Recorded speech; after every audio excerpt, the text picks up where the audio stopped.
Bismillahirrahmanirrahim. لقد صدق الله رسوله الرؤيا بالحق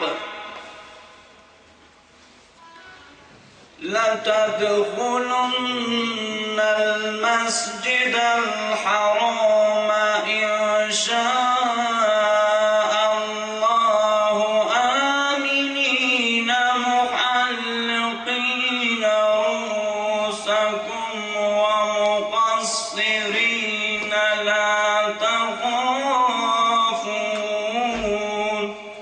Başlayalım. Sizce bir Müslüman olarak bu sene başına nasıl bakmamız lazım? Biz bir senenin muhasebesini yapacağız. Acaba ay be ay, gün be gün hesabımızı yapalım. Biz hangi ayda neler yaptık? Acaba bu geçen yıl içerisinde ölseydik Allah-u Teala bizden razı olur muydu? Olmaz mıydı? Eğer iyi bir hesap çıkmazsa bilelim ki zorlu bir sene bizi bekliyor. 2013 yılı bizi bekliyor. Düşünebiliyor musunuz? Her geçen gün ömrümüzden eksiltmekteyken, yaşlanmaktayken insanların sevmesi akla mantığa aykırı bir şey değil midir? Sen ömründen eksiliyor, aldığın her nefes seni Azrail Aleyhisselam'a yaklaştırırken senin sevinmen neyedir?